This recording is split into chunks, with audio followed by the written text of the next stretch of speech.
السلام علیکم ناظرین، میں سید شیر علی شاہ آپ سے مخاطب ہوں۔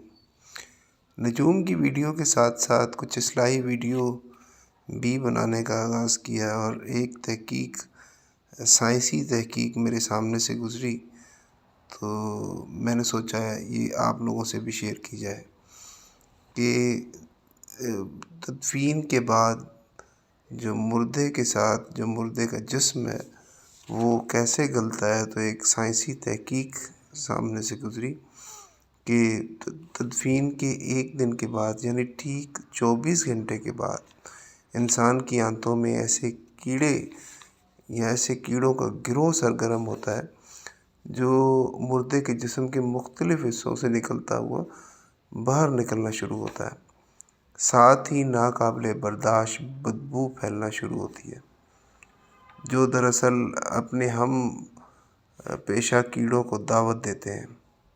یہ وہ اعلان ہوتا ہے کہ جس میں بچھو اور تمام کیڑے مکوڑے انسان کے جسم کی طرف حرکت میں آنا شروع ہو جاتے ہیں اور انسان کا گوشت کھانا شروع کر دیتے ہیں۔ تدفین کے 3 دن کے بعد سب سے پہلے ناک کی حالت تبدیل ہونا شروع ہوتی ہے۔ 6 دن کے بعد ناخن گرنا شروع ہو جاتے ہیں۔ 9 دن کے بعد بال گرنا شروع ہو جاتے ہیں۔ انسان کے جسم پر کوئی بال نہیں رہتا اور پیٹ پھولنا شروع ہو جاتا ہے۔ 17 دن کے بعد پیٹ پھٹنا شروع ہوتا ہے اور دیگر اجزاء بھی پیٹ سے باہر آنا شروع ہو جاتے ہیں۔ ناظرین، 60 دن کے بعد تمام ہڈیاں ایک دوسرے سے جدا ہونا شروع ہو جاتی ہیں اور بالآخر انسان کو جو دفنایا جاتا ہے اس کا وجود ختم ہو جاتا ہے۔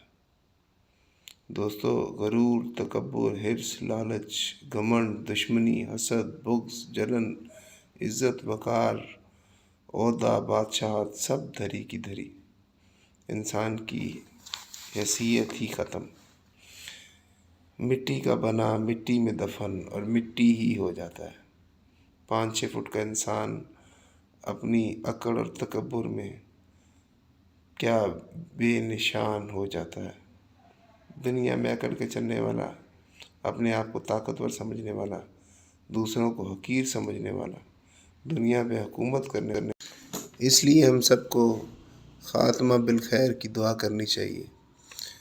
اللہ تبارک و تعالی ہم سب کو عزت کی موت نصیب کرے اور ہمارا خاتمہ ایمان کی حالت میں ہو، یہ مجھ سمیت ہم سب کو دعا کرنی چاہیے اور اللہ تبارک و تعالی ہم سب پر رحم کرے اور قبر کے عذاب سے مجھ سمیت سب مسلمانوں کو محفوظ رکھے۔